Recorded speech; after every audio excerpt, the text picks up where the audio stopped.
Good morning, everyone, ladies and gentlemen, boys and girls. We've got physical presence here, and we've also got many of you online. Now, there's a little bit of administrative requirements. Given that this is a hybrid, whilst we have a physical live show going on for the participants online, if every one of us can switch off our phones and make sure that the speakers are also off in order not to create any electrical interference with our communication system. Thank you very much, everyone. Now, for your benefit, we've got 182 participants this morning. Very rightly, out of that, 120 of them is TAPA. Now, I would like to take this opportunity also to thank gentlemen and ladies from TAPA who's made this possible, and BSI, who's given us very nicely this venue for us to be able to conduct this morning.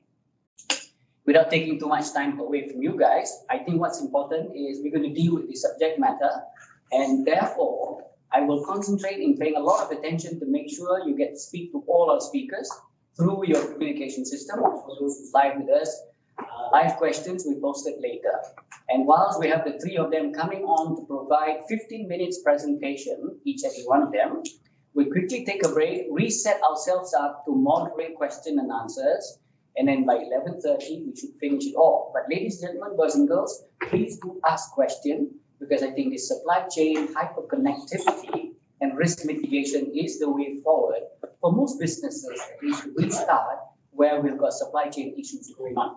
Now with that, I would like to start this morning calling upon my first speaker, and for that I would like to introduce him. His name is Unikanan, and he represents Sterling Insurance Brokers, but he's going to talk about risk. He's going to talk about risk management. He's going to talk about what solutions potentially there will be. By training, he's a lawyer, so that he did many years after he has gainfully employed himself in order to get himself to be where he is today. And he's also been a very trained claims manager for many years. Like me, he's in his 60s, so he's got a lot to offer, and I would not want to belabor you or belabor him with his credentials. Hear him out, and I have Kanan with me here who's going to start the first 15-minute show. Please enjoy this session. Boys and girls, ladies and gentlemen.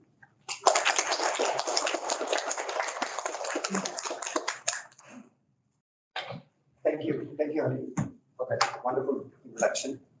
Good morning, ladies and gentlemen, and thanks to TAPA for organizing this, and of course BSI for giving us this beautiful venue to carry out this session today.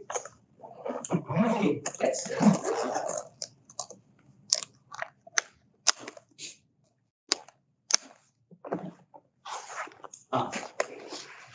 first slide here.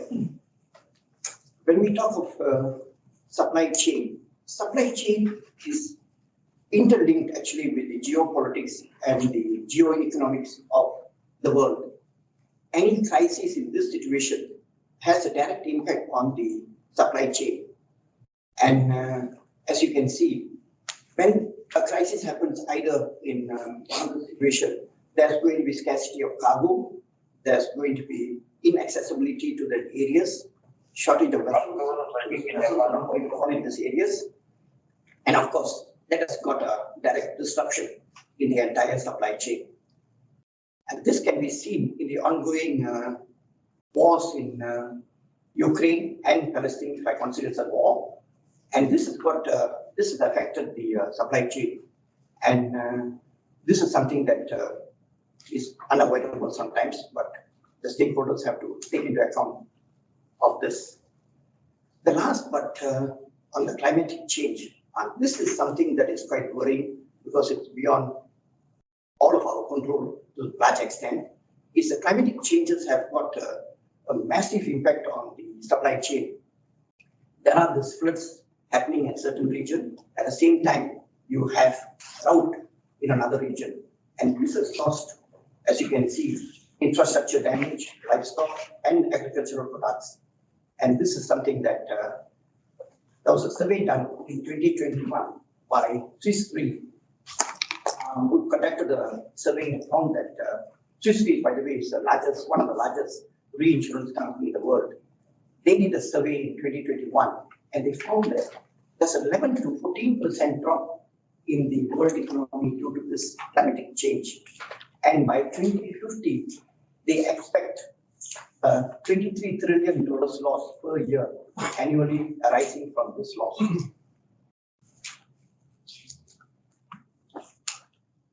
Okay, here, this survey done by Willis Towers Watson, they interviewed about 800 top executives of the supply chain, and they found that this is the findings. It's quite interesting actually, and I think it's quite reflective of what the stakeholders are facing currently. 2/3 of the businesses had higher supply chain losses in the last 2 years.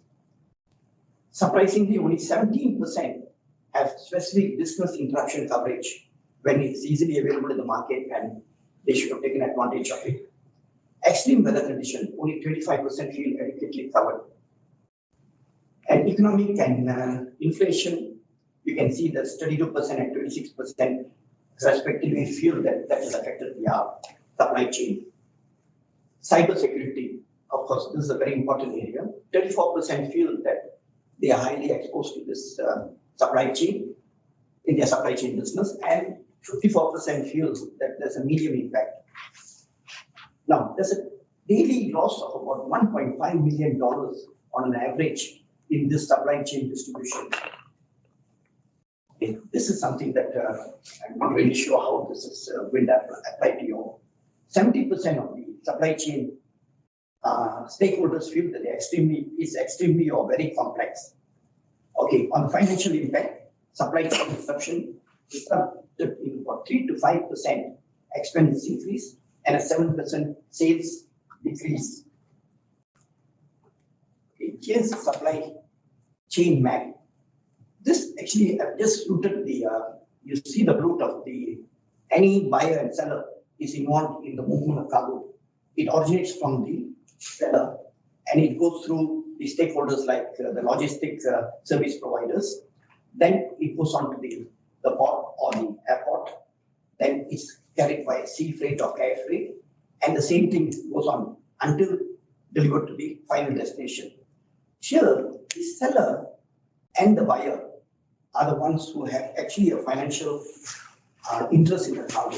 Anything that happens to the cargo or the goods or the assets or whatever your term it as, they have a direct impact on it, and it's their duty either to ensure it is properly insured and to make sure that the other stakeholders are adequately insured to protect, to come in when there's any liability on their side.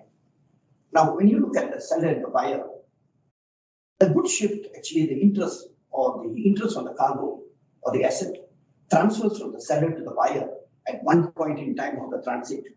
And that depends on the sale and purchase contract or agreement. I'll touch on that later in the next slide.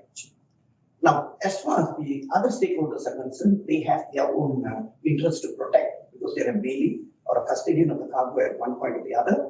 They have to make sure that they are adequately protected or self-insured. The port, when we talk of port, they have their own bylaws to protect themselves, which are also very limited liability.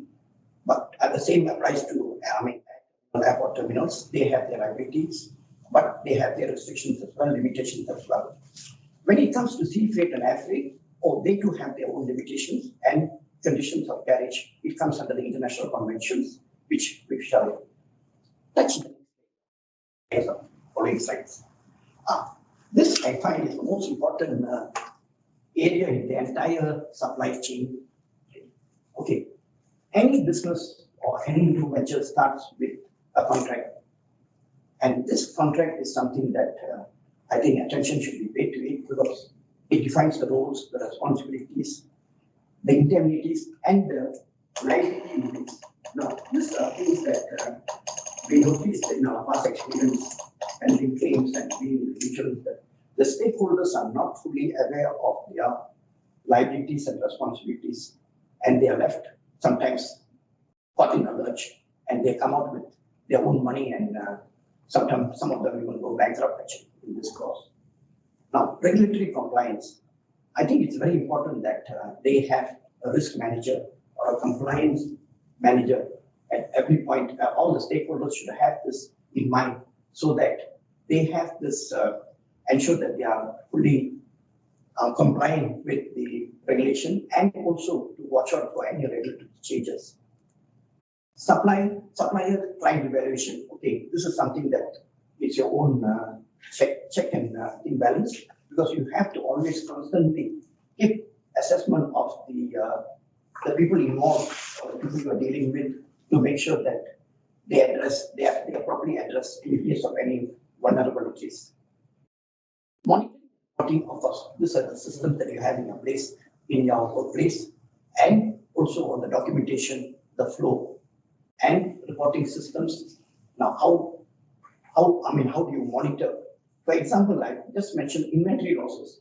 Inventory losses are generally not covered at all in any insurance policy. This is something that maybe we'll touch on it later, or maybe there are any questions later.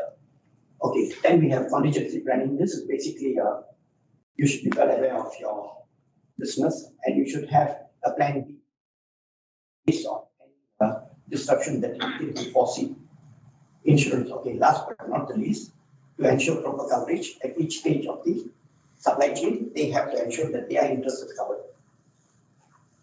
Now, on this international conventions, this is the international commercial terms. UNCTAD is an intergovernmental agency, comes under the United Nations. They have come out with terms, INCO terms, we call it INCO terms, to standardize the trade, international trade.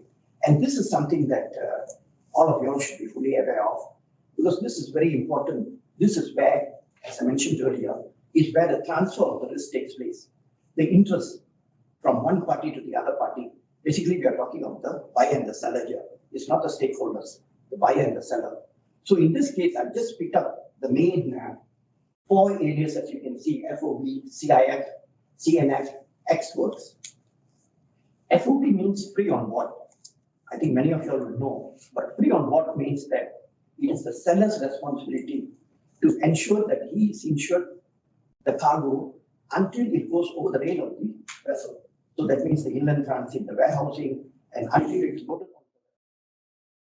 on the interest is on the seller. If anything happens to that, the buyer is not responsible, he has to bear the losses.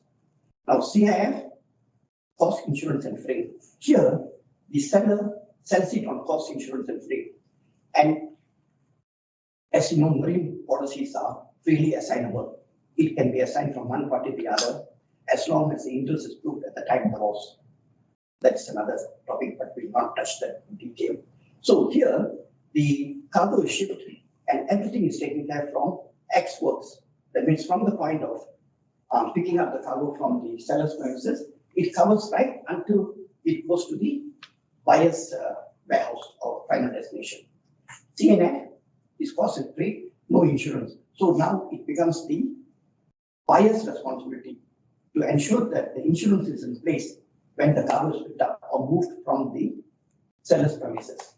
X works, okay, X works, there's no insurance whatsoever. It moves, it starts from the time it's picked up from there, and the buyer has to insure it from that point onwards. Okay, these are the international conventions as against the standard trading conditions that we have locally. International trading conventions cover the all trade by sea freight as well as air freight. As you can see, the sea freight is covered by the Hague rules and the Hague rules, and that's the terms and conditions on which the bill of lading is issued. The bill of lading is the evidence that the goods have been shipped on the deck, on the vessel, and of course, airway bill is the other that's loaded on the aircraft. So here they have their own rules and regulations and the terms and conditions of carriage, and they also limit. See, I stressed upon this because even sea freight and air freight, they are big multinational, big, huge companies. They limit their liabilities, but I've come across local freight forwarders, forwarding agents and transporters with no limits whatsoever. They exclude all liability, which doesn't hold in the court of law as well. So there's two extremes that we have. So here you can see that the sea freight, they have limitation up to, under the Hague rules, is 100 pounds per package. Hague Bisbee is $500 per package. Likewise, in the air freight also, it comes from the Warsaw Convention, and the limit is about $20 to $30 per kg. So that's the international convention. Let's look at the standard trading conditions on which the local logistic providers actually should abide by or should implement, which we don't see that it's really properly followed actually.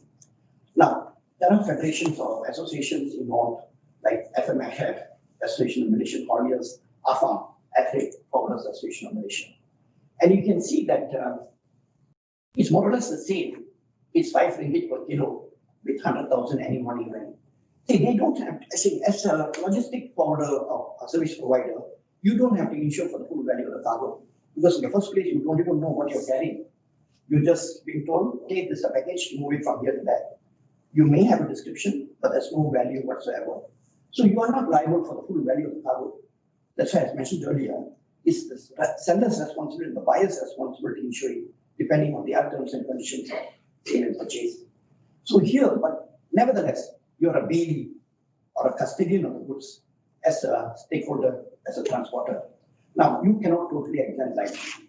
A total exemption is no exemption. So you have to have a certain amount of responsibility, because as a bailey, you owe a duty of care to the goods in your custody. So if anything happens, you better have some minimum liability that you got to absorb on your own.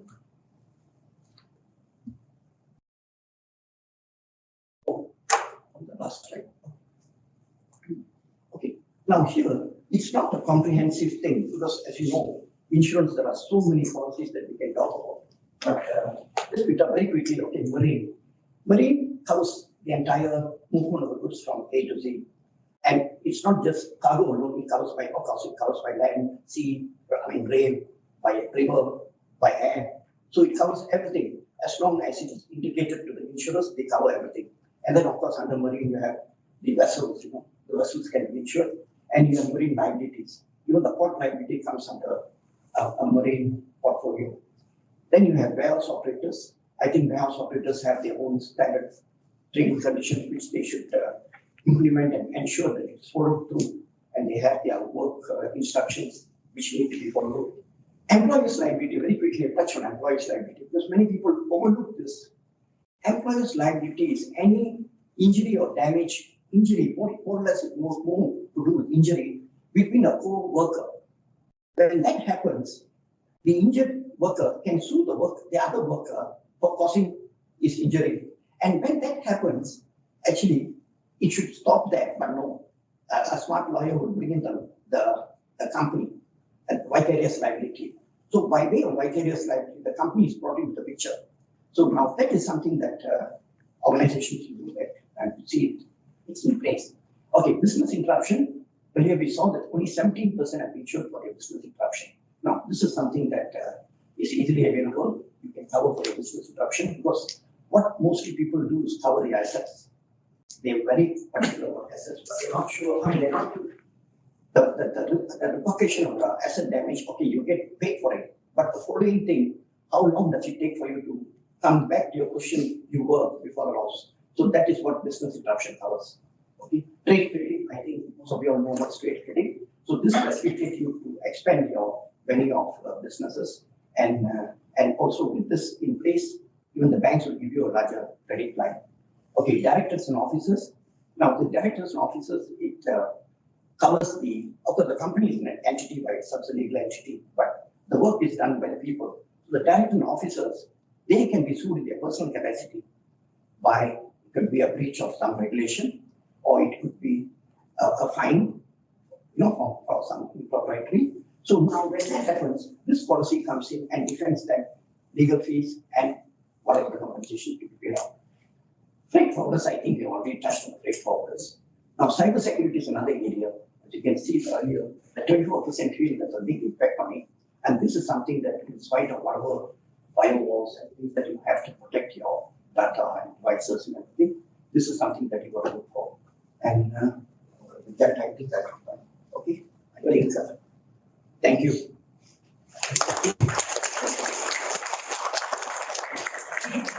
Thank you, Brennan. Thank you very much. And I'm sure you found that interesting. Again, take note of it.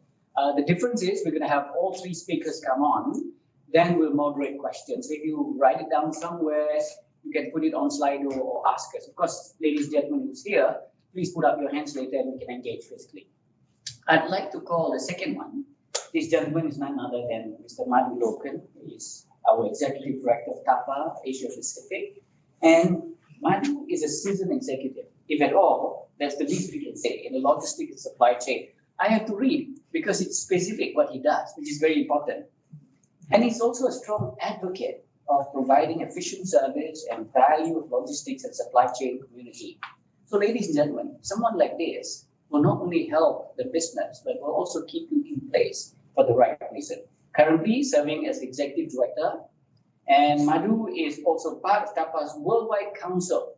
So your voice gets heard in the Worldwide Council as well as Worldwide Change Control Board for standards. And I think that's hugely important. It goes towards perhaps regulatory requirement in the future, reform and policies, not only for perhaps Malaysia, Asia, and throughout the world for supply chain. With that, I'd like to bring upon Mr. Madhu Lokan for you guys to have a look at him and figure him out.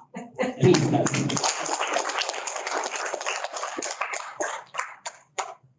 Thank you, Halil. Really appreciate the words that you pulled up from the profile para, really.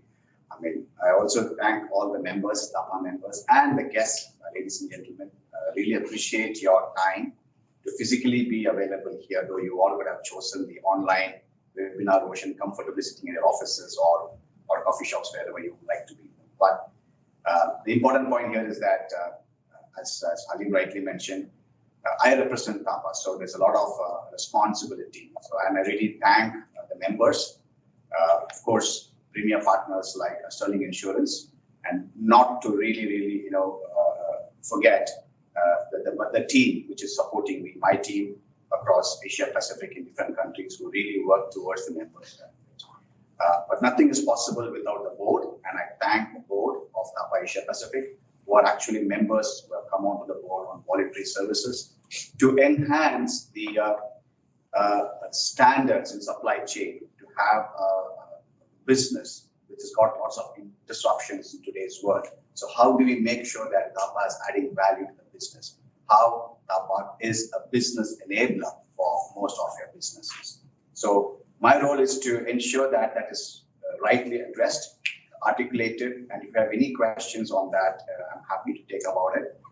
But today's theme and topic is about how do you build your resilience, and how do you ensure that your risks are made aware. There are lots and lots of risks, which we already heard a little bit from Kannan, the previous presenter, very widely, very aptly covered many of the topics. But what I really wanted to carry on and to connect with the theme and to connect with the expectations is that if you look at two important areas, what he mentioned is that the awareness, even in management level, in terms of risks in the supply chain. I'm not talking about general risks, I'm talking about the risks in your operations, risks in your supply chain. That is very limited. And even if the awareness is there, the actions to be taken to evaluate and mitigate, that is also somewhere lacking, I would say. This feedback we got from the members, from you all, from the member community. And TAPA is built up some robust programs addressing these critical issues of risk. So together with our premier partner, Sterling Insurance, TAPA is organizing this webinar, hybrid webinar, for the benefit of all our members to understand a little bit more about risks and resilience, how to build your resilience through risks. So this is a general background and information which I would like to share before I go with the slides. Since most of you all are very familiar with TAPA, I will quickly cover the key areas where we would like to focus on. If you look at the hyper-connected supply chains, which is the main theme of today's webinar, we have lots of disruptions. The slide really shows it all.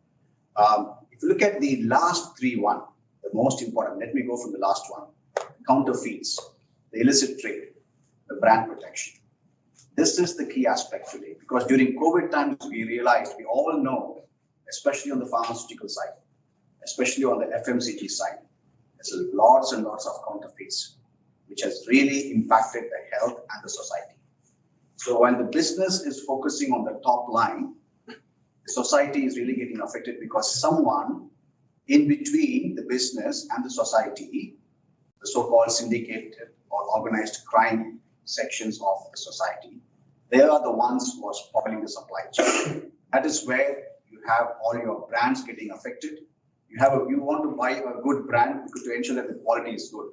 But at the end of the day, you wouldn't even know that unfortunately somebody has made a replacement and you can't track it, you can't trace it unless and until it is really notified to a different section. So the counterfeits play a bigger role. The illicit trade plays a bigger role.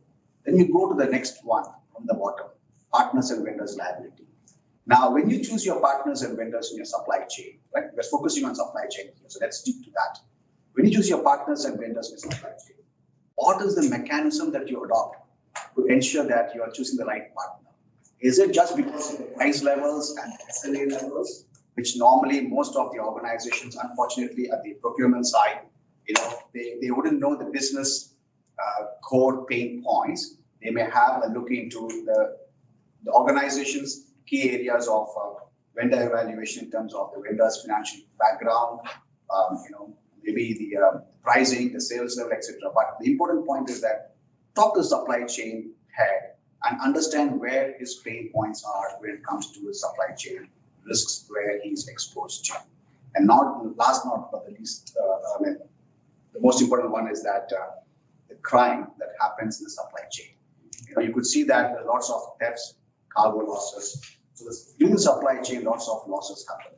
Your value as a manufacturer, your products, your value, your assets somehow goes out in the drain at the tail end. And if you are not aware of it, it is time that things are being brought into place in one standardized ecosystem. That's what we're talking about. Okay, so let's move on to the next one. Works. Right. Okay, so if you look at that in the supply chain, right? During the transport, during the warehousing and the transportation, see, we all know that. I mean, the manufacturer, once he produces his goods, he's got a value for his product. That's called as the inventory, if you want to see. But after that, rest of all, 67% or approximately there of the entire business is in the supply chain, right? You manufacture, that is one set of the process. After that, what happens? It has to be distributed. So from your manufacturing gate, exit gate, till it reaches your end customer, the supply chain plays a bigger role. And it is purely how you choose your vendors and partners in your supply chain. What kind of mechanisms do you adopt? So if you look at the warehousing and the trucking, and then look into air, ocean, etc., where the entire supply chain is there, spread across, the losses or the crimes which is happening is in the warehouse, the biggest one you could see from the slide. We call it a facility. The facility could be inside the manufacturing facility or outside the manufacturing facility in a warehouse. The next is the trucking, right? While your products are being transported. So if you look at that, the takeaway is very simple. If you're not able to reassess, right, your supply chain, your risk exposure is going to go very high. And now when you reassess, you know that where the risks are happening with your vendors also. And then that is how you put into an action plan. How do you mitigate these risks? Now, finding a damage control, what I want to say is that once the damage has happened, you want to investigate into it, then find a mechanism so it doesn't happen next time. It's one way of doing it. Another way of doing it is being smart to ensure that you prevent these kind of incidents. You evaluate your risks and you prevent these kind of incidents by the utilization of best practices, which is in the industry. In the next slide, we could see that this is the report from TAPA's intelligence system, right? This is a tool which all our members will be getting it from 2024 onwards. In this tool, we want to show you how it is going to help the industry, the manufacturers, the distributors, the resellers. This is a very simple snapshot to tell you where the crimes are happening, where the incidents are happening, what kind of an incident is this, what is the value of goods or the losses that has happened purely in the supply chain area where these crimes and incidents are happening is purely because of not having the best practices or standards in place. So we have a system, a tool, which is able to capture the data from the market sources, from the members also. We also request of members to contribute the data of incidents. It's 100% there is, I mean, please do not worry about your data privacy and all that. It's all taken care. We only want the incidents to be covered, to give it back to the community to tell you that, hey, in your area, this particular incident has happened. Right? So what do you want to do about it? So that is how it is. Okay, the next one we could see, why do we need a risk assessment? Now this is, the next 2-3 slides, I'll spend about extra 5 minutes because this is where the whole crux lies. We know till now what we went through is the problems area. Lots of problems happening, and we have defined what the problems are. Now, the next is that why do we need to have a risk assessment? Kannan rightly pointed out, it's also captured here that many organizations still have not done a proper risk analysis, and because of which there are lots of gaps, right? Now, a regular risk assessment is very important. That's what the bottom line shows here. So if you're doing a regular risk assessment of your business, obviously you're adopting some secured measures to ensure the risks are mitigated, right? Okay. Next one, you can see that about TAPA. All of you know about TAPA. Thank you so much about it. Thanks for your support. Today we have more than 800, close to 800 members in the association. With just upholding, we'll double it up in the next 1 to 2 years. Now, so for many of you, even being a TAPA member, there is a little bit of an enhanced value that TAPA is able to provide. From now on, the TAPA, what was there the previous years, the TAPA, what is here in 2023, and moving beyond in 2024, etc., will be of huge value adds. You can see the power of TAPA standards and the association. The common takeaway is that it's an alignment between the manufacturers, the resellers, who are the owners of the assets. Then you go to the next step, the custodians of these assets, which go in the supply chain, the logistics service providers, the guarding security operators, the port areas, the customs. Insurance covers in terms of value, but how do you ensure in terms of processes and operations, you're putting best practices in place? That's what we are trying to help, right? So another important thing is that through the collaboration of chambers of commerce and industry, so we collaborate a lot with value providers. For example, in Malaysia, we have a collaboration with MICCI, right? Now, how do we ensure that the members of both MICCI and TAPA are getting value to TAPA standards? We also have association with audit bodies, like BSI is an audit body. How do we ensure that we bring the standards to our members always, right? And of course, the LEAs too, the law enforcement agencies. Okay, so now the important thing now is that in the next slide, if you see these standards, TAPA is talking about standards and association, right? So what are the TAPA standards? This is very, very easily readable. Popular FSR, TSR, and we also have guarding security requirements and the risk assessment standard. Today we are focusing on the risk assessment, right? So let's look at the risk. TAPA also has got a risk assessment standard. That really helps you all to understand how you could identify the risk in your supply chain and how do you want to make sure that those areas are taken proper care to mitigate those risks. Now we also have coming up with cyber security, pharmaceutical, brand protection, and scrap management as standards, right? Okay. Now, this is a quick snapshot of how the TAPA standards is deployed across the entire supply chain from the source till to the end customer. And you see all the TAPA standards are adequately positioned everywhere. So if you're able to do your risk assessment, then you are able to plug holes everywhere in your warehousing, your FSR standard, and trucking, TSR standard, the guarding security operators whom you deploy in your warehouses or your manufacturing facilities, the GSR standard. So the risk assessment standard, RAS, plays a very important role across the entire supply chain. TAPA is able to provide it to the industry, to our members, right? Now, this is a quick snapshot of what the risk assessment standard is, the framework, what are the values, what are the benefits that TAPA's risk assessment standard is able to provide to the industry, right? Now, let's see the next important one is the certification compliance. Now, this is a very important standard. Once you have a standard, and once you've gone through the awareness module and the training part of it, the next step is that how do you want to implement those standards into your workflow? And how do you want to ensure that your workflow is audited and certified? So the certification shows your commitment to your business. The certification of all the standards, the risk, the guarding, the trucking, and the facility warehousing, shows your commitment to your customers. What is it that you are able to do for their asset? Because for the manufacturer's asset owner and for the custodian and for the logistics service providers, it's a custodian, right? It's asset custodian. How do you ensure that as a custodian of assets, you give the commitment and comfort to your clients that you have deployed the right standards? That's what TAPA standards and certification come into picture. Right? Now, so what is the takeaway? In order to enhance resilience, enable business continuity, the first step is that please connect with TAPA. If you're connected, ensure that your engagement is taken to the next level, right? Now, from there, after connecting with TAPA, what do? That you ensure that you have access to tools and standards, right? After accessing tools and standards, that helps you to upskill your workforce. Even with your knowledge, see, knowledge is continuous, right? So much of change is happening. So you need to be connected to the right source to ensure that you have your knowledge enhanced, your workforce also upskilled. Obviously, Kannan, in the previous presenter, Kannan has talked about contract with service providers. That's exactly what I also mentioned. How do you choose your vendors and partners? That's very important, that is covered in that. And obviously, the final takeaway is that evaluate your risks at every stage and have mitigation measures for every stage of risks that you do. At the end of the day, if you are a role model for your own business, you become a role model for your industry. If you become a role model for industry, you become a role model for the community and for the nation.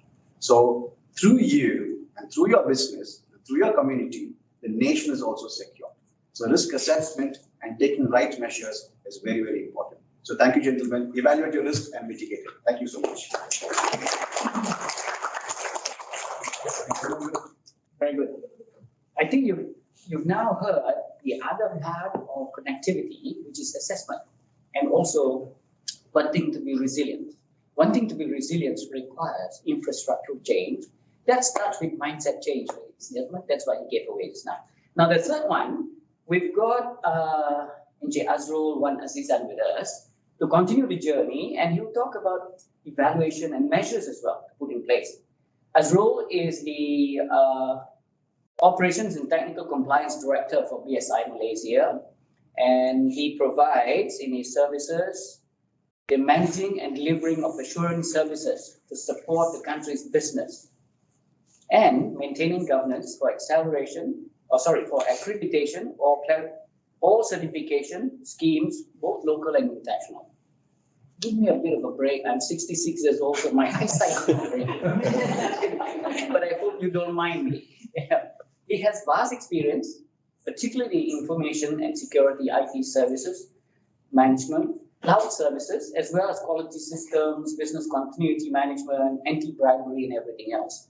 So the reality is, I suppose, when Madhu started with pilferation and theft, bribery is the other side of it. And I think this business requires a lot more technical input in these areas. So let's hear from NJ Azrul, and he can take us through with us this morning. NJ Azrul, please. Bismillahirrahmanirrahim. Assalamualaikum. Very good morning. Thank you first, Mr. Moderator, Jalif, my colleagues, speakers, and ladies and gentlemen, this is also online. So let me just start off with telling you about who is BSI, all right? So basically, in terms of BSI, we are a more than 100-year-old and over 120-year-old company already, and we've been there. We provide solutions to clients, to system certifications, as well as technical information. So basically, we are there. We have already been established, and in BSI Malaysia, we have a lot of clients that we support in terms of, especially in terms of certification. So how we do it, we provide knowledge solutions, we provide trainings in terms of basically more on the standard certifications, particularly in the ISO standards and also other types of schemes, including TAPA as well. But at the same time, we also provide certification. At the same time, we provide solutions, we provide consultancy services, but not here, but we have another entity that provides and support. Now, in terms of TAPA certification, we are one of the IABs. I think we have been the IAB since 2018, and we have a lot of customers coming in asking about the certification for TSR and FSR. Now, just drilling down in terms of what we have started off, in terms of the overall risk, and then Mr. Manu mentioned about in terms of some of the cyber risks in terms of the logistic business as well as supply chain as a whole. So I'm just going to drill down deeper a bit in terms of what is cybersecurity.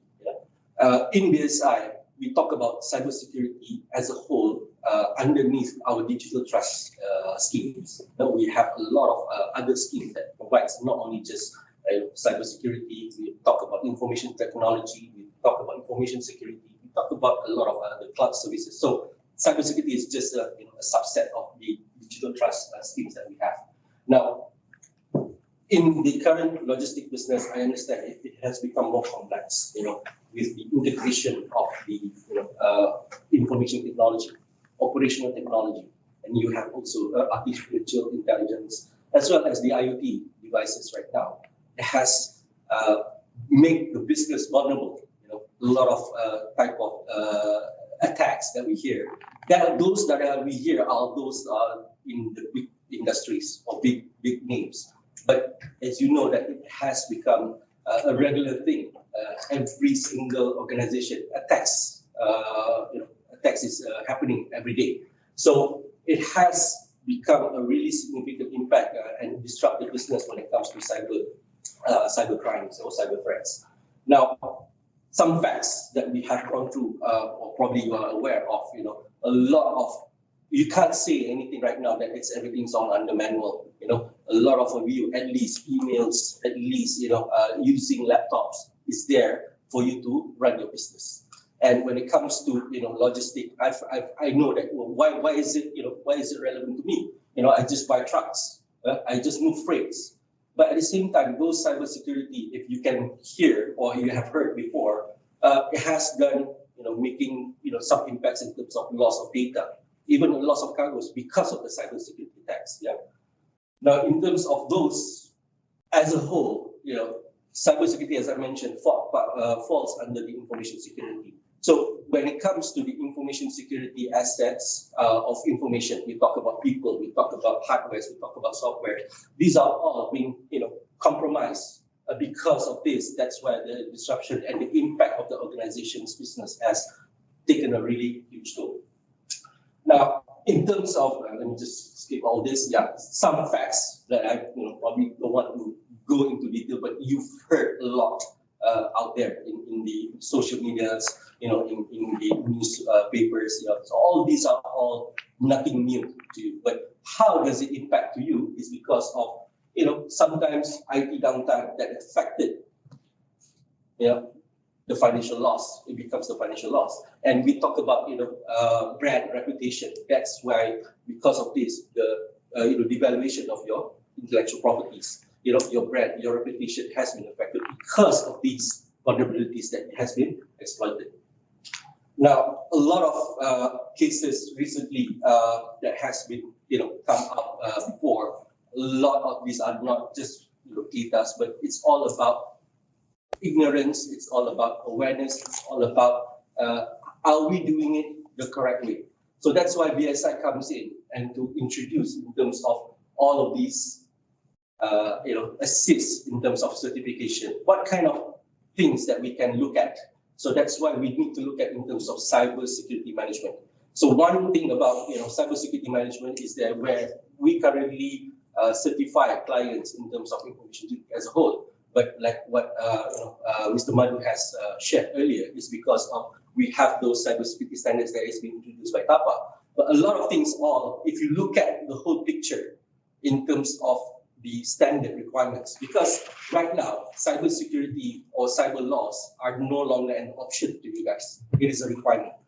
I've understood that we talked about maritime. The IMO has already imposed that when it comes to cyber assessment, you have to input or include cybersecurity as part of your assessment. Yeah, so that's one way to look at in terms of that. Cybersecurity is nothing new to your business right now.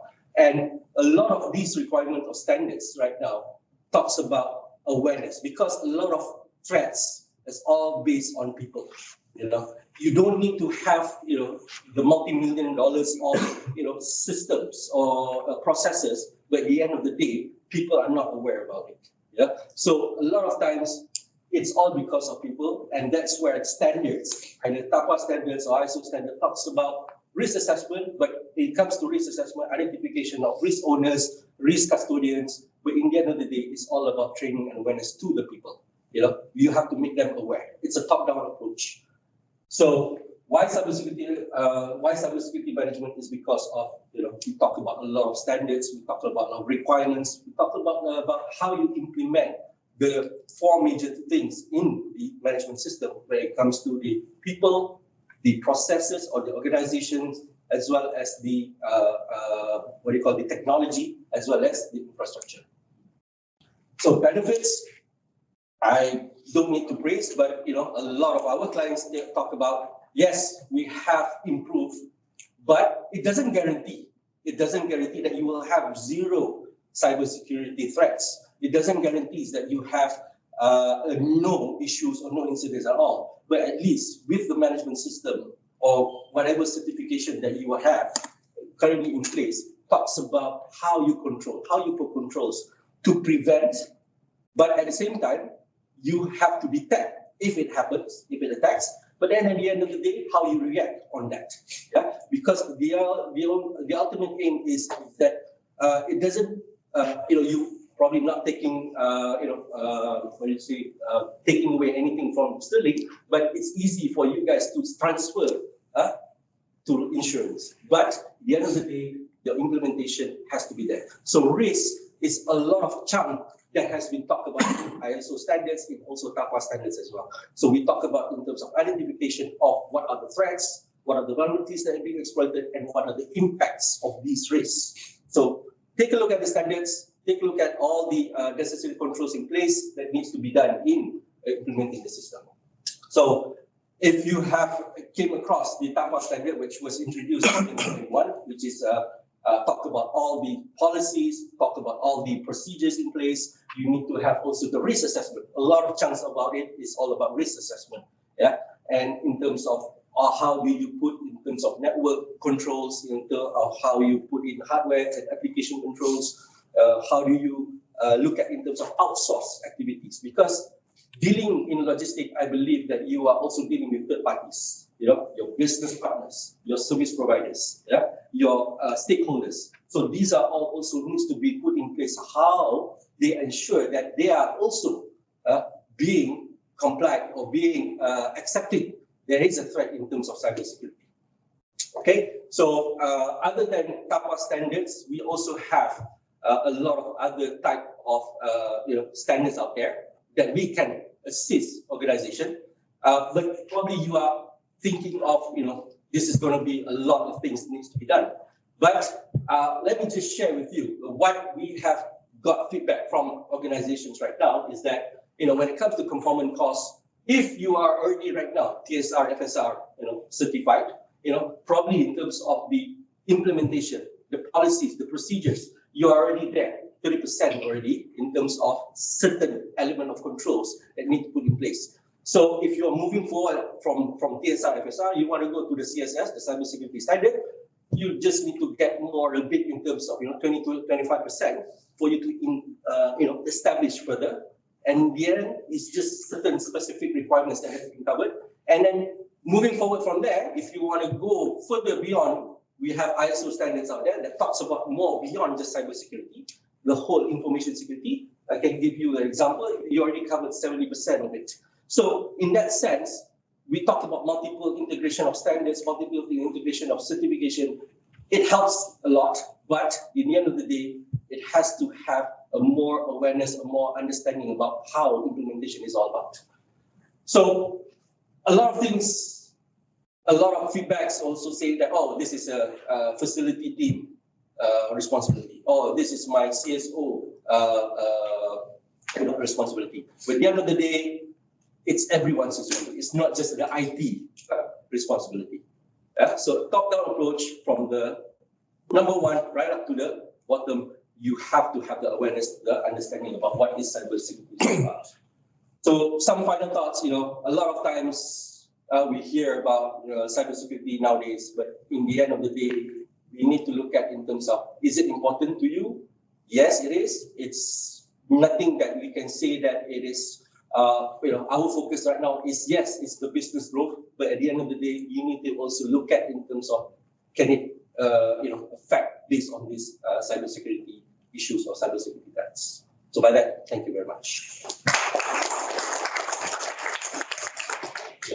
Excellent, Jeff. Let me shake your hand. Oh.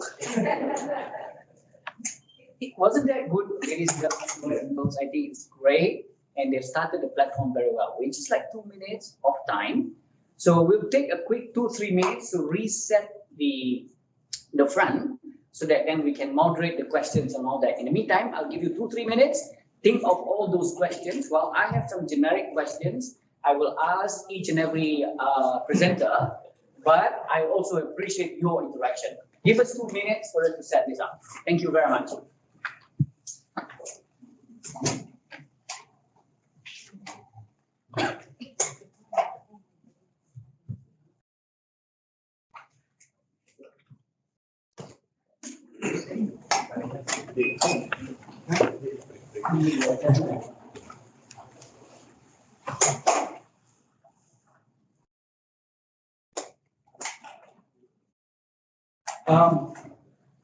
Well, they're all also taking a quick toilet break. You at home, I'm sure you've done your toilet break already or wherever you are. So we'll just start like in a minute. So I'll call everybody to have a seat, and then as soon as the live crowd comes in, we'll start it in the next 1 minute. Thank you very much, everyone. Can I have the pleasure of the speakers, please?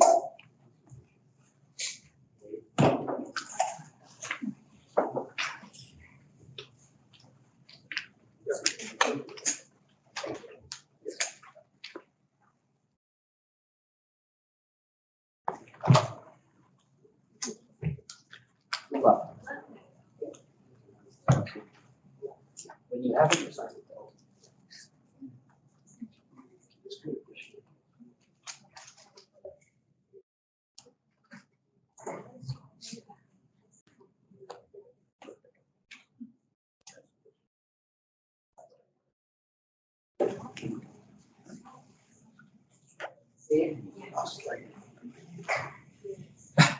It's nice. It's nice.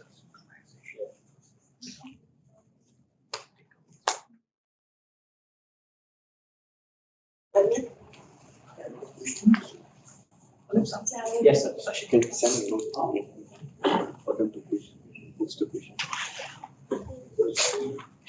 Thank you. We only have like 35 minutes. There's 35 questions.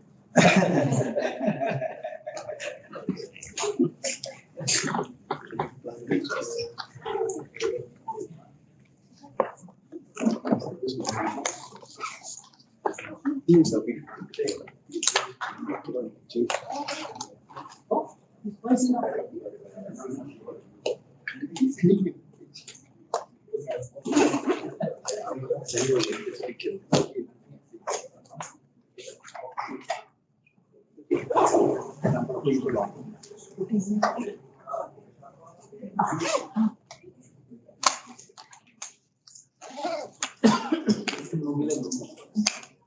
Now, if everybody is settled down, we can start again, because we've got the digital audience still with us, engaged fully. Very good. Let's close the door. Thank you very much once again for staying on with us. We've got our live crowd back again, and we'll continue the forum as we go on. Perhaps number one, I'd like to start something generic so that all of us can participate. While we have the presence of the intellectual capital with us, but I also appreciate engagement and interaction. The first question I would like to ask is, in the world of evolving risk and uncertainties, it's really the VUCA world now, isn't it? How does TAPA, or even Sterling, or BSI, constantly help organizations to mitigate new and emerging risk? Perhaps what we should do is, we'll give each and every one a piece to say, otherwise they will fight among ourselves. Maybe I'd like to start with Azrul, with all the digital world that's happening. How can we assist in emerging risk? Well, okay, thank you, Mr. Khalil. First and foremost, I think when it comes to BSI's perspective, again, I think as the certification body or in TAPA, we are known as the IABs. We IABs means? An independent auditing body. Okay. Right. So we, as the IABs, we look at in terms of how organizations implement, and at the same time, when it comes to implementation, we look at in terms of recognition by the certification. But at the same time, it's not just simply just giving the certification. We look at in terms of how we implement according to the requirements. So in that sense, how we help organizations is to look at in terms of, because as I mentioned inside my presentation earlier, is that the whole chunk, a lot of, if you open up any standards, either the TAPA standards or the ISO standards, we look at in terms of the whole chunk of implementation talks about risk. It all starts with risk and it ends up with risk. And we don't want organization, when it comes to auditing, we don't just say whether you apply yes or no, but we want to ensure that they understand in terms of implementation. So we don't want them to just establish a risk assessment procedure or process or a risk list and then keep it as a dust collector. It has to be a dynamic documentation, and we constantly look at in terms of how they look at in terms of the risk when it comes to that. So in a nutshell, you don't just look at your organization as just part of your documentation one. You have to implement it accordingly, but at the same time, make sure that the continuous monitoring, the continuous testing, like for instance, like Chris, part of the cybersecurity, we look at in terms of how do you do your vulnerability assessment? How do you do your penetration test? That needs to be part of your mitigation inside your risk. So this is how we verify whether the implementation in order for them to fulfill requirements. So that's my answer. Thank you, Judge. More than a mouthful, isn't it? But have it there. And let's hear what Madhu is going to say before Kanan can come on and talk about solutions. Thank you. Absolutely great moderator. He pulls out the words from the mouth, so we appreciate that. I think you start off the right note. This is a real surprise, to be very frank. And just for the benefit of the audience also, he's asking questions top of his head, putting it one by one. So we have no clue which one is going to pull the next one. But I also did not expect this question to be asked to Azul first.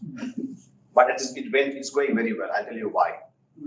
Azul shared very valuable inputs how, as a certification and audit organization, PSI is able to help in terms of implementation, making sure it is audited. So he's explained how, the mechanism of how. Now, what I want to tell you is about, I'm talking about what. Thank you. So the how comes only when you know what you need to have in place. Once you know what you need to have in place, then how you ensure it is implemented properly and make sure it is effective is how Azul's inputs will add value. So let me talk about the what part. Right? So what is TAPA standard? And the question very clearly shows that how does TAPA in this VUCA world help organizations to mitigate and emerging risks? Talk about emerging risks. We're talking about risks which all of us know. So what does TAPA do then? TAPA conducts very frequent engaging sessions with members. That's what in the beginning of the presentation I mentioned. The TAPA today is different than TAPA what it was in the past. So let's look at today and the future, right?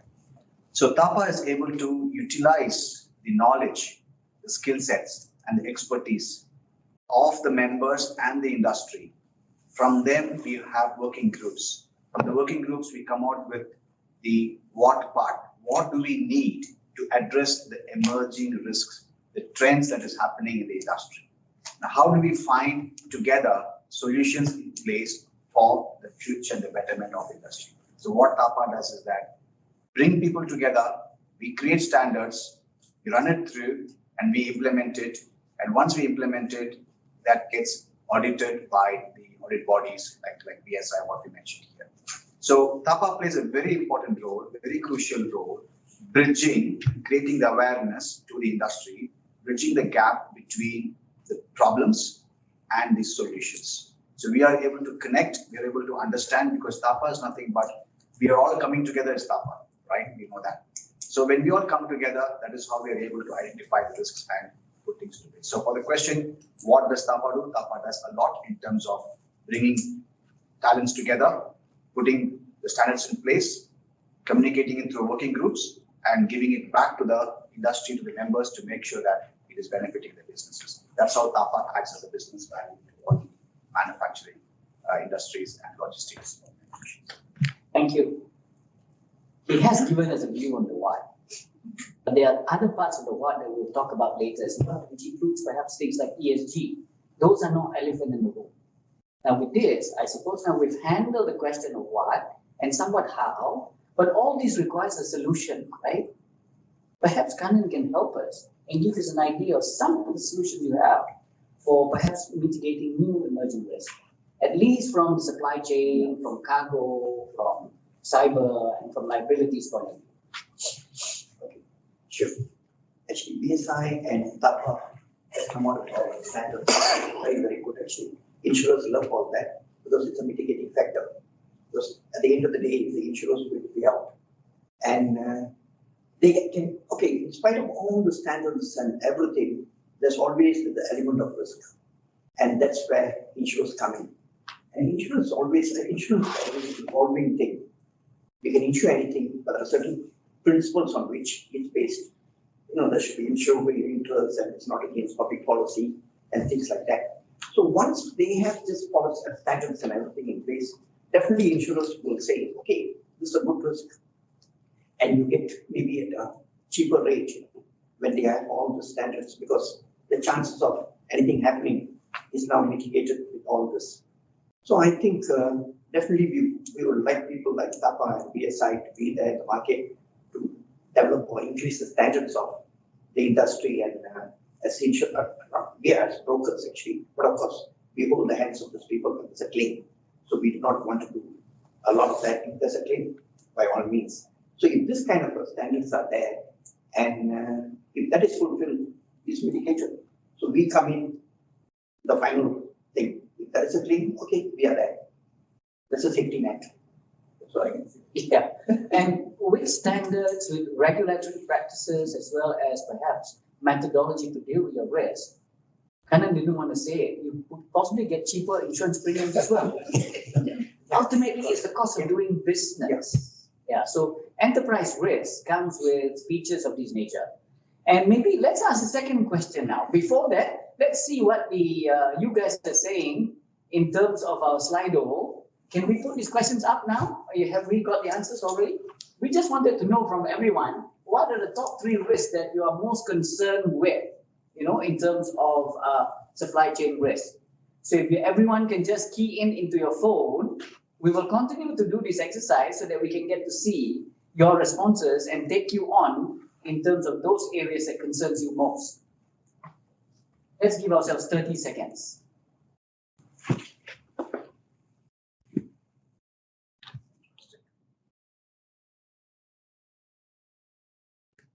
Okay, look at that. 20 seconds.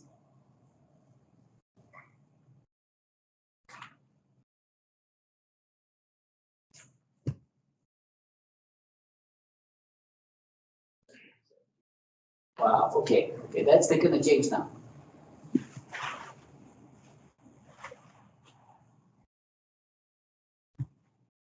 Okay, let's stop there and let's have a quick look at the board together, shall we?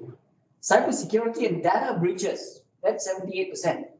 And if I look at the profile of the participants, we actually have got people from logistics, people from security, and people as manufacturers. You form the largest part of the audience, and therefore 80% of you are worried about cybersecurity and data breaches, which is real. Now we can refocus ourselves, take ourselves down that route. But only 17% is worried about economic downturn. So which means we're all very progressive people. And 21% says, Kara, hang with the war. You know, economic downturn is more important than geopolitical conflict. We do worry, when you worry about legal and liability risk, there's 20% there. So Kanan becomes still relevant in this business today. Otherwise, we don't need a lawyer anymore. Okay, very good. And I think let's go to the next question, Sam, if we can do that. Okay, for all three of you as well, let's look at this together. How do you see the intersection of supply chain? Somewhat is related to the first one in hyperconnectivity, risk assessment, talking about standards, talking about audits, to perhaps provide a more resilient and secure supply chain. The second question is asking targetedly in terms of how then do you intersect all this? Because you know what BSI does, what TAPA does, what the insurance are the same thing. But who's doing what? Are we clamoring for beauty parade that we all want to do everything the best together? Or how do we do this to benefit our members and to benefit the business at large? Perhaps, Manu, you would want to start first so that you beat the shit out of the other two. Again, I don't know how many of you follow cricket. Cricket, this is called as a googly. Okay? A googly is a ball which you think is going to come in a certain way, and then you take your stance to hit that, but it goes the other way and knocks you out. It's called a curveball. Curveball. In baseball, it was a curveball, right? Yes. Exactly. So this question, what you threw at me is that one. But I'm happy to take it. It's a very valid question, right? I think the question is very simple. How all three can come together? If I would like if one of you could recollect one of the slides where I mentioned about TAPA standards and association. In that, there was one yellow color highlight which I made, collaboration. Now, what TAPA does is that we collaborate with the bodies, industry bodies, the LEAs, the chambers of commerce, with insurance, with auditing bodies. That is how we ensure that, as the moderator rightly mentioned, we are all talking about the same thing. But are we talking in silos? We start talking in silos, and we are confusing everyone. The best way is we collaborated and we put everything under the same ecosystem, so people can easily plug in and get the same message across through any particular channel that you switch on, right? Your essence is the same. So what TAPA does is through this collaborative approach, through this working group which I mentioned, we bring in everybody to make sure that everybody is on the same page, because everybody's got the same message to convey. We just want to put the same page to address in the right way. So in that funnel where the entire message goes through, we are making it transparent. So it is easy for people inside as well as for people outside to see what's happening there. So TAPA in this particular way, to ensure that more resilience is prepared in the supply chain. We are coming out with standards and certification programs through a collaborative approach where all the best practices and the knowledge and talent are put into place and we deliver it to the members. That's what we do. Thank you. Kanan? Before we ask the auditor, what would you want to see in breaking it down into not silos, but perhaps acceptable verticals? I think very important as far as insurance is concerned, because there are many gray areas, or not many gray areas. There are many situations we have found where lack of this has created or put the insured in a position where they are not able to claim. And that's all because of sheer negligence, actually, or no systems in place, no proper audits in place, and if they have the certifications, I suppose they will have a flow. And if they follow the flow, things will be better. I will give you two examples, to answer my slide earlier presentation is about the inventory losses. It's a very simple thing. If you have a proper audit system and TAPA standards or certifications in place, you will have regular audits. You will know what is there in your warehouse at any one time. There shouldn't be any kind of losing items or losing by way of anything. It could be by way of fidelity, or it could be losses arising due to anything else. If you have systems in place, so what happens? We come across a lot of times where at the end of the year they do an audit, and when they do an audit, they see a massive loss. And how come? Then the insurance will say, okay, you should pinpoint when did this happen. Now, this is where if the systems are in place, in fact, you'll be surprised that we have, without mentioning the name of the operator, he's actually a construction company. They have huge machineries, huge items which they put in, and it's gone missing. So he said, okay, how can it go missing? And they found it only at the time of the audit. Now, how can it go missing? Okay, where's your staff? You're supposed to have CCTV and controls for what goes in and goes out. Nothing. I mean, and it's not cheap. I mean, it's some, I can't remember exactly the figure, but it runs to hundreds of thousands. And so you have to help yourself to have a value today. So that's one.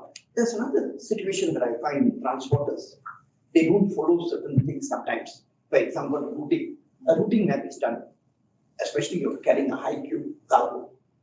A high cube cargo, as you all know, you have to do a route map to show that, ensure that it doesn't hitch into any of the underpasses, bridges and all that.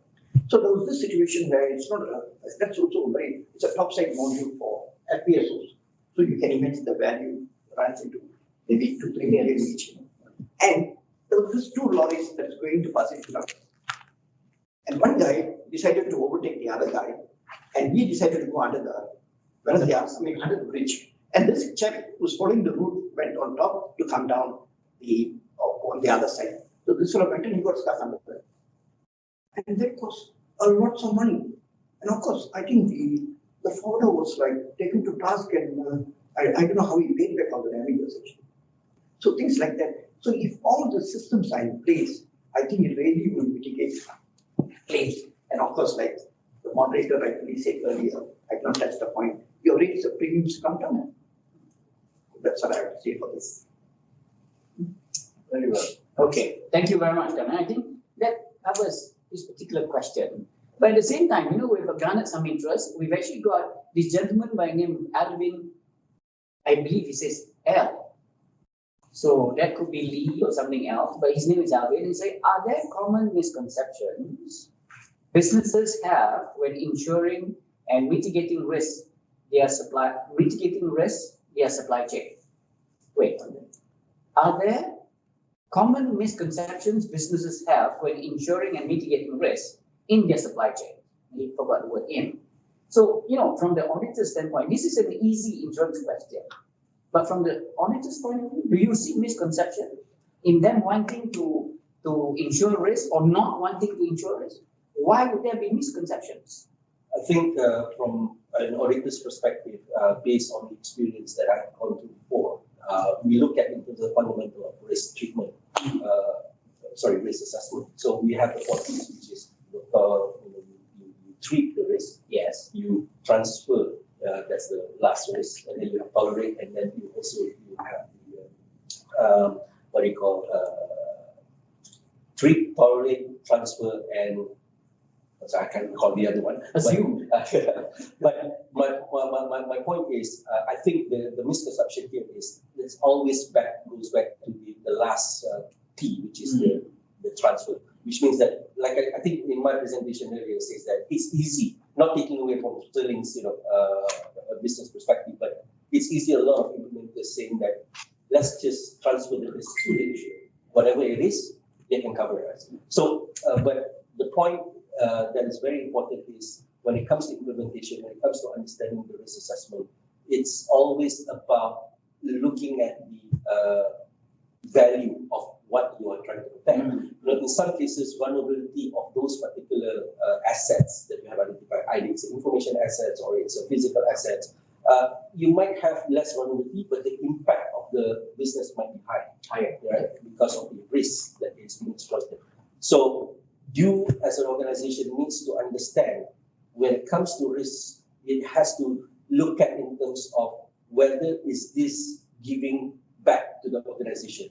You don't just put a 3 million on the system, but your value of your particular assets that is going to lose is only like less than 100,000. So it all goes back to the intelligence, how you look at your risk assessment, how you look at it, rather than just, let's just pay and transfer this to someone else. That's my perspective of the auditors. Thank you. So thank you, Alvin, for asking that question. We have live audience here. Would any one of you, ladies and gentlemen, have any questions that you may want to field to this gentleman? You're the professor here on that. Yes, perhaps an academia. We've got Professor Dr. Evelyn with us. So if you think you have a question that you want to ask, Doc?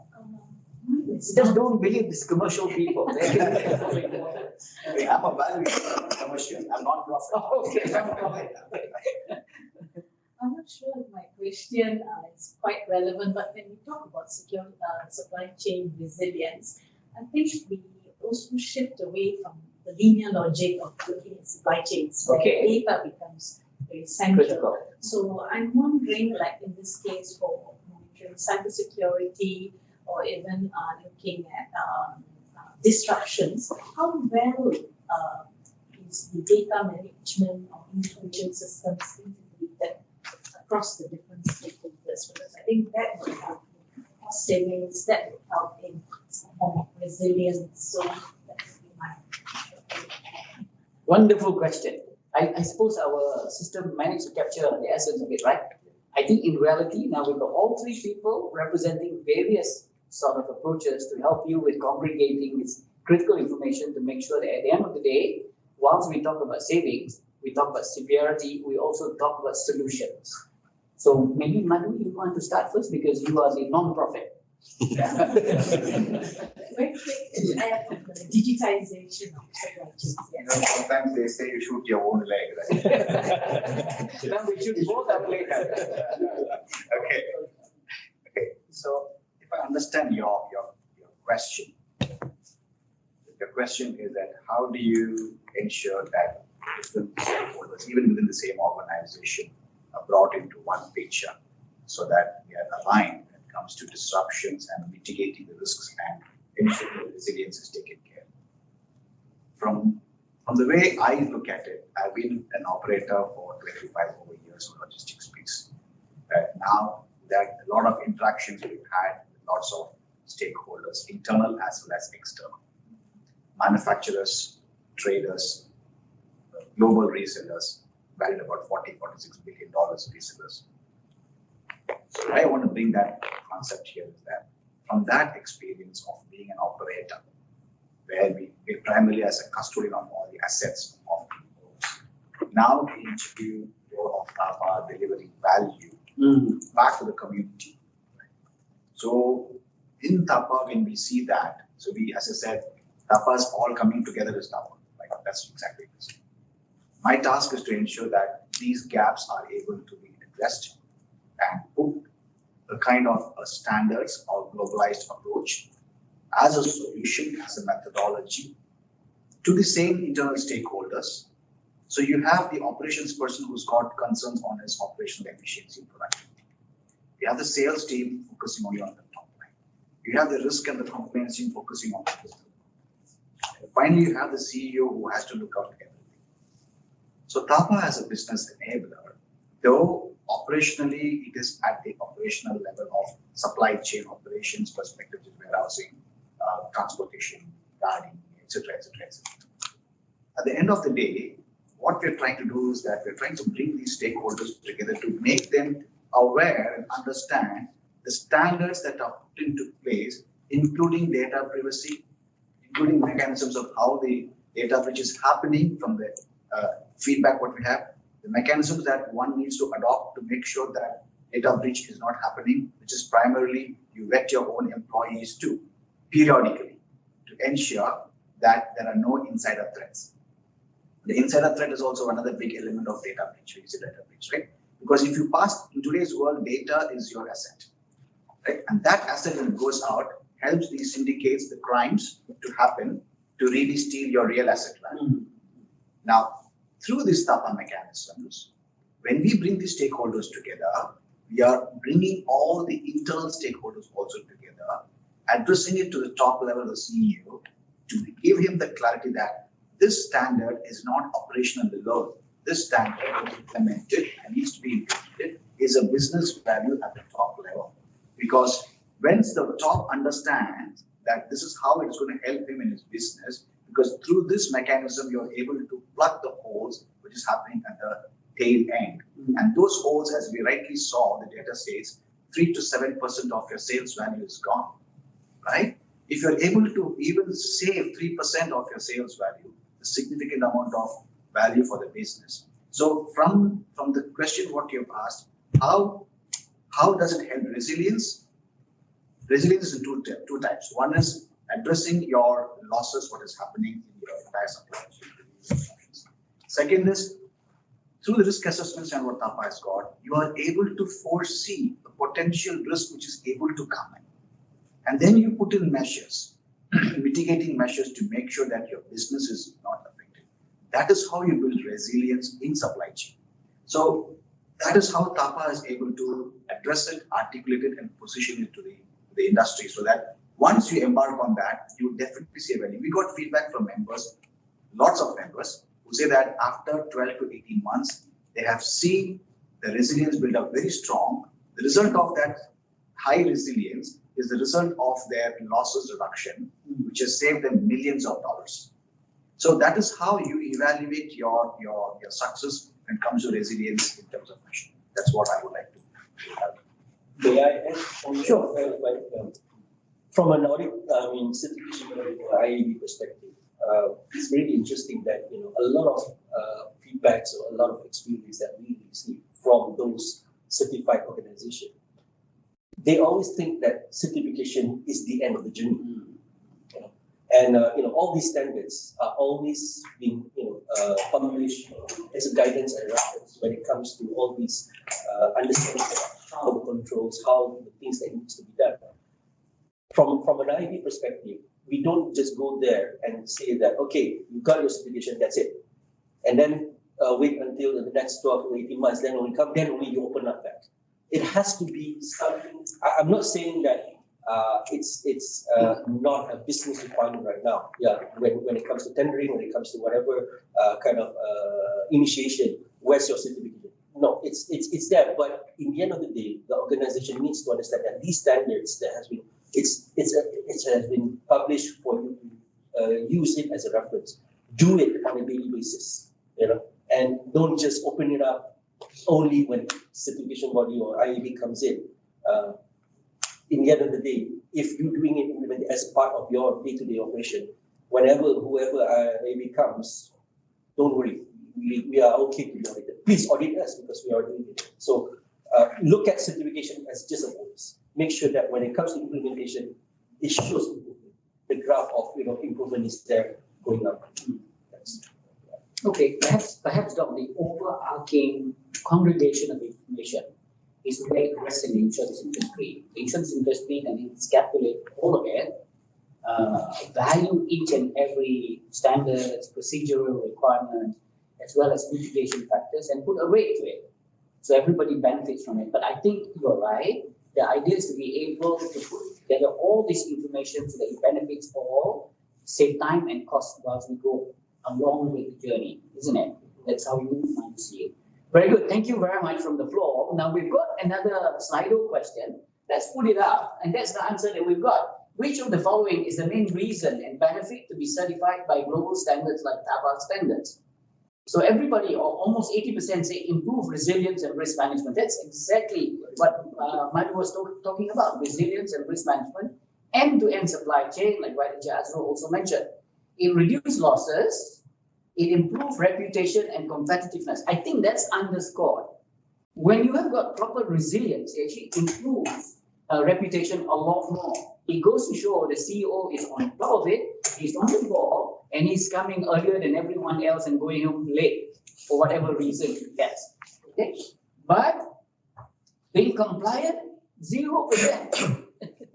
This is all about compliance, which is also good, reduces losses from cargo crime with secure supply chain. And I think that's important. I think as we head into the future, our children and grandchildren must live with two value systems, which is moral standards and integrity. And this is what standards is all about. This is what resilience is all about. So we stop ourselves from Section 17A or Anti-Bribery Act or corrupt practices. I think that has got to go. Okay, very good. We can entertain perhaps one last question. And I think because it is important that we talk about solution, I've given a lot of airtime to both the other two gentlemen at the expense of my own buddy here. So I will ask Mr. Kannan a very difficult question and see if he can answer it well, and goes to show that, I think the importance of insurance, ladies and gentlemen, is also very key. This question, Kannan, is for you. As we adapt to an increasingly hyper-connected world. This is what we're trying to do, right? Adapt to a hyper-connected world. What emerging trends or developments do you foresee in supply chain risk management as well as in insurance? So in short, whilst we get connected, there's a lot more risk that's emerging, new ones as well. How can insurance actually play a role, not only in diffusing risk, promoting resilience and standards, but also making good potential financial losses so that business can thrive, so that everybody can have Christian Dior and Tesla cars, for example. Okay? Yours.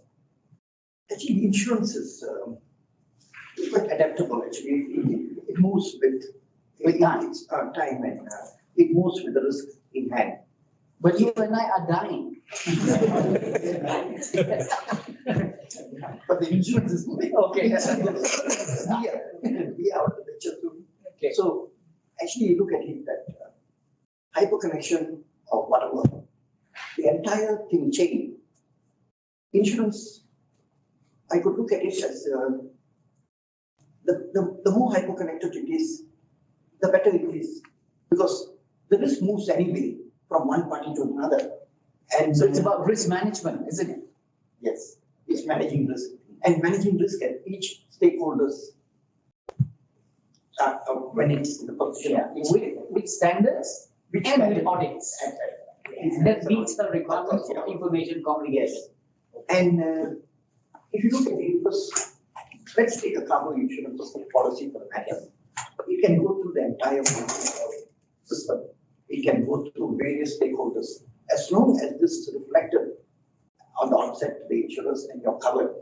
So it can, I mean, whatever happens in that entire connectivity of the supply chain, you're protected. And with all the standards in place, the insurers also more comfortable and willing to do this or undertake the risk. Thank you very much. We've now got like 2-3 minutes. So what I'd like to do, ladies and gentlemen, boys and girls, as we finish off, is to actually really get some key takeaways from these three gentlemen who's given you a lot of airtime, a lot of, to do all this. It may sound like a simple conversation, but they've been spending months to read up on the subject matter to sound like rocket scientists. So it's a lot of work. So perhaps can we have the first rocket scientist to give his key takeaway? Mr. Madhulokan, please, your key takeaway before we say goodbye to this very nice crowd. I don't know why I will always have TAPA, that's right. the TAPA takes and gives a lot. So Yes. let me give. It's a time to contribute back. But before I answer this final takeaway, I really wanted to thank the members and the audience here for physically making it, and also to all the participants who have registered online, who are watching this online. Really appreciate your participation on this. There are a few questions I believe which we will have time to answer, but I'm sure through the moderator we will note down all your questions and we will come back to you with answers to meet your queries. That's very important. So before I face the curved wall, so I'm just preparing my armor. So that's what it is. So what's the takeaway? I have to be very clear in saying from not only from TAPA perspective, but also from a person who's been in the industry for the last 25 over years. I've been breathing logistics ever since I embarked this. See, in today's world, we know that if you look at, I'll take an extra 30 seconds on that. If you look at the origin of all the organizations and the CEOs, right, there has been a change from sales who become CEOs, then became finance, become CEOs. Today's generation, the supply chain professionals will become the CEOs. If you look at many of the CEOs today, they have had some stint or the other in the supply chain area, which has built a lot of resilience in them, a lot of awareness in a lot of areas where they could identify the risks and able to think differently, able to plug in. So when these professionals move up to become the CEOs, then we see that they are able to deliver value. So my takeaway is that as CEOs, each and every one of you are CEOs of your own function. Whether you're real CEOs of your organization or not, but you're at least CEOs of your own function. Have that thinking mindset in you. implement things. Make sure that you and your team and your organization are aware of what is happening in the emerging trend. Risks are changing. Equip yourself, upskill your workforce, go to the best practices and standards, whichever you feel comfortable. Make sure they are implemented in your workflow and see the result through an auditing body. An external auditing body will be fair in evaluating your risks and telling you, hey, this is where the areas are improved. That is how you build value to your business. That is what I would like to give as a key takeaway from this session. Thank you. Thank you very much. Maybe Jazrul and Kanan, we do have very little time. We can just have a few words from both of you and your key takeaways. Okay, my key takeaway would be just one word, which is awareness. And awareness means, I'll just throw this story to you. We have a story, I have a story that one of a CEO of a transport company came back saying that, after the awareness, they have been educated about phishing and they receive a lot of transaction every day. They do transaction every day. But then just because of the awareness of phishing, when his PA received an email from him stating that can you transfer this amount for this transaction, suddenly it triggers some sort of alerts, and because of that, they save a lot of money on that. So that's my key takeaway to you, and just think about it, about that awareness. Thank you, Azrul. Thank you. Kanan, one word. Okay.